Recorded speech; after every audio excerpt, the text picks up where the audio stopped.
il faut tenter d'avoir une forêt en équilibre. C'est important d'avoir des classes d'âge équilibrées. C'est-à-dire qu'il faut à la fois de la jeune forêt, des fourrés et des gaulies. Après, on va dire de la forêt adolescente, des perchis.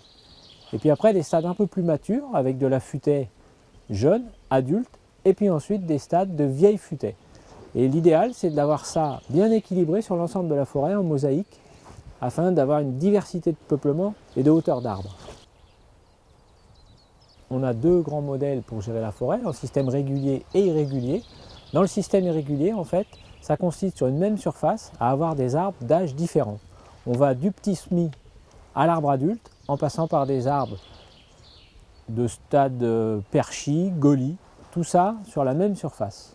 La gestion en futaie régulière, souvent on régénère des surfaces assez importantes. Qui dit surface assez importante dit quantité de plants avec des essences objectives, celles qu'on souhaite amener jusqu'au bout pour faire du bois d'œuvre, et des essences d'accompagnement.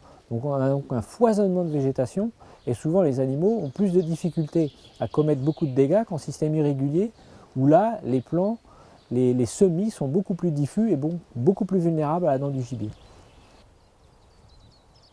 Alors dans une forêt, c'est important d'avoir de la diversité, d'autant plus aujourd'hui avec les changements climatiques. On n'est sûr de rien. Par contre, on sait que si on a une diversité d'essences, elles n'auront pas toutes les mêmes atteintes. En plus, ça nous permet de répondre au marché. En ce moment, c'est les résineux qu'on le vend en poupe. Si on a des résineux, c'est parfait. Si on a des feuillus, ça va un petit peu moins bien aujourd'hui, mais demain, peut-être que ce sera eux qui seront à la mode.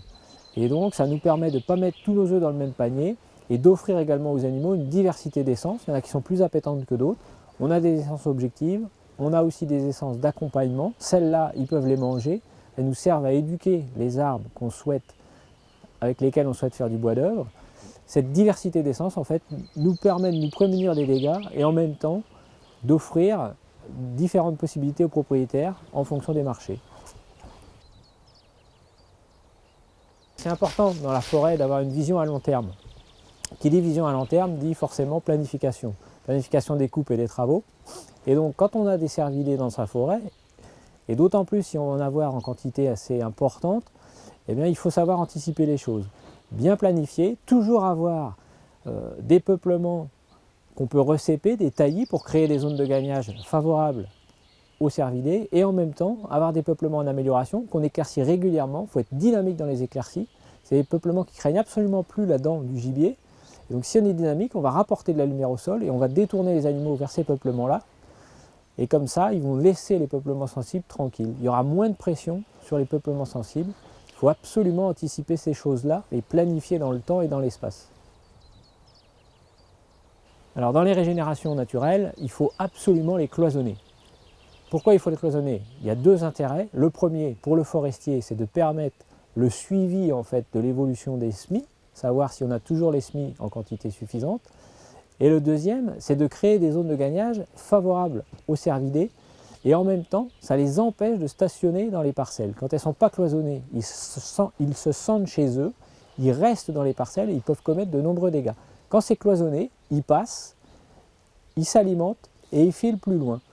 Et il faut absolument entretenir ces cloisonnements régulièrement pour renouveler un gagnage appétant à la fois pour les chevreuils et pour les cerfs. De plus en plus maintenant, pour se prémunir des dégâts, on plante dans le recru. Pourquoi on plante dans le recru? Ça nous évite de mettre les plants à la merci du gibier et en même temps, on a des plants qui sont installés déjà dans une ambiance forestière. Ça les aide à bien s'installer et en même temps, ça les gaine, ça les oblige à monter. Ils sont protégés, il y a une protection physique contre le gibier. C'est tout bénéfice, à la fois pour le plant et pour le gibier.